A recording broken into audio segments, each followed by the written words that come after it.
You guys just heard the Alesis Strata Core electronic drum set. Now this is a new addition to the Strata series.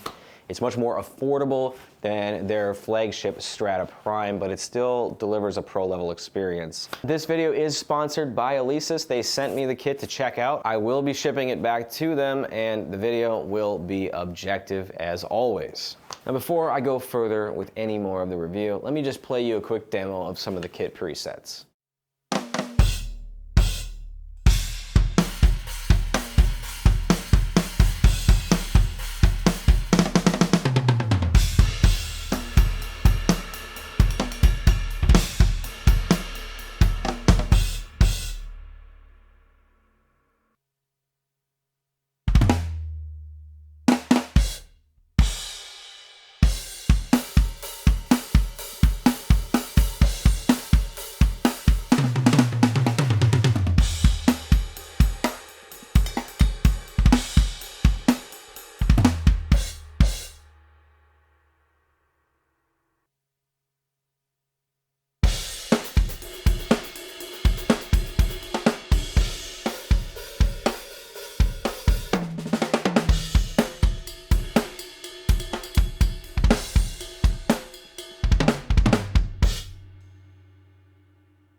Let's talk about some of the standout features. The Strata Core is powered by the BFD sound engines. We get more than 75 drum kits, we've got 370 kit pieces, and more than 800 individual sound articulations. So on the module, we've got the 7-inch touchscreen, so it's smaller than the Strata Prime, that's the 10.1. It's 7 inches on this kit. So far, the core drum module feels really, really good to use. So choosing kits, editing parameters, adding EQ to different kits is really, really easy on this kit, and it looks fantastic too. The graphics look really cool. So Alesis also partnered again with Drumeo, so they're giving us 90 days free to the Drumeo Edge, which is really cool because I think it's one of the best online lesson platforms out there for learning drums, so props to Drumeo and Alesis. Now for assembly, this was really simple, and it was pretty much the exact same as the Strata Prime. We're just in a smaller form factor here. For the most part, it's almost the exact same, except for these drums are a little smaller, the cymbals are smaller, and we have a slightly different drum module. So everything in the box was well organized, labeled well. I mean, I will say the snare,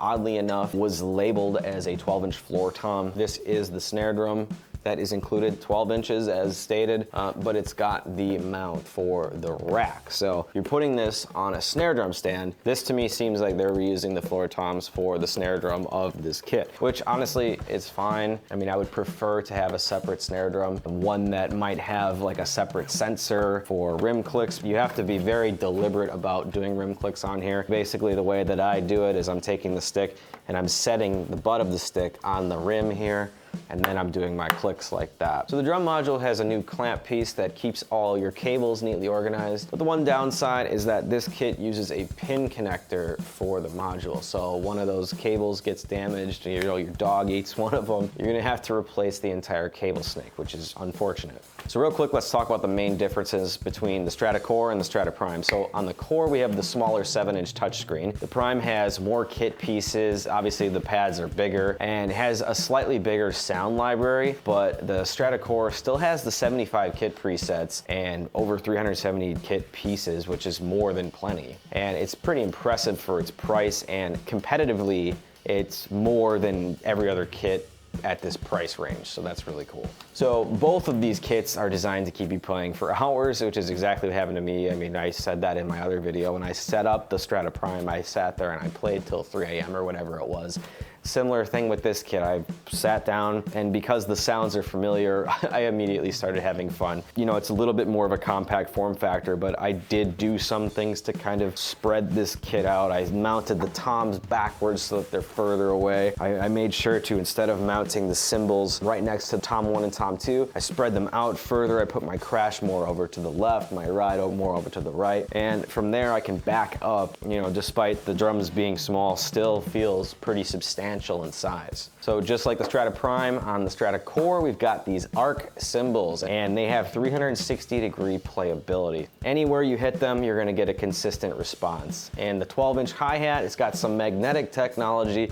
It's super, super accurate. Now, overall, I'd say the build quality is great. We've got the solid metal posts, we've got sturdy clamps, and there's really no wobbling on this kit when I'm playing, or even if I grab the rack itself. So even though the kick tower is smaller, I didn't really notice any difference in the responsiveness. I used it with my double bass pedal, I used it with the regular pedal. The only thing I made sure to do was loosen the mesh head on this kick drum because it ships relatively tight, so it didn't totally feel natural. It felt super bouncy, so that helped on the kick drum. The cymbals are really dynamic sounding. You're gonna find cymbals that you absolutely love, and drummers have taste for all different kind of cymbals. For me, it's big, it's washy, it's not like those really pingy cymbals. So you get a good variety of all that stuff. On most of these presets too, the only thing I found was that the cymbal bells are pretty sensitive, so you just have to tweak that in the settings. Also, I think that the ambience level is a little bit too much on the presets. Just bring that down. Something that would be cool, and I don't know if they can implement this feature, is right now when you're on a preset, you would make an adjustment. Let's say you adjust the level of the overheads on kit number 1. That only applies to kit number 1. Now, what I think would be cool is if you could have a setting where you're gonna adjust all of the overhead levels of every preset, like a global overhead level. I think that would be fantastic. So when we talk about the module, I thought it was really, really responsive. Even though it's not as big, all the parameters show up kind of in the same spots. You've got all your encoder knobs, so it's really easy to figure out which parameter you're adjusting. If you're adjusting kit volume,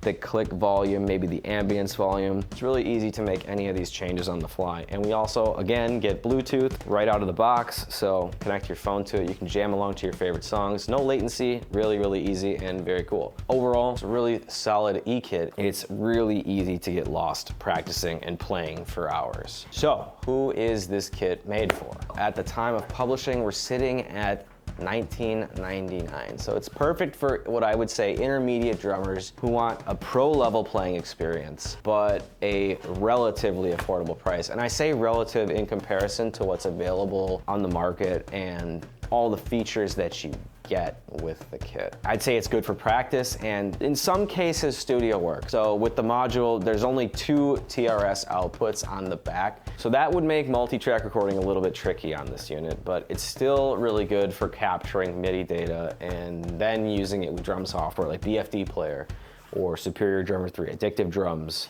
Easy Drummer, any of those VST instruments that producers today love to use. So alternatives to this kit, if you're considering something like the Roland TD17 KVX, just know that the Strata Core's got more kits, more drum samples, and it also has the 360-degree cymbals and just overall the killer drum sounds that are included in the module. Now you already heard them, so make your own judgment, but I'd say that this is the best electronic drum kit under $2,000 at the moment. And I know it's right at that threshold, so it's a great kit for $2,000. Leave me a comment down below. Let me know what you guys think of this kit.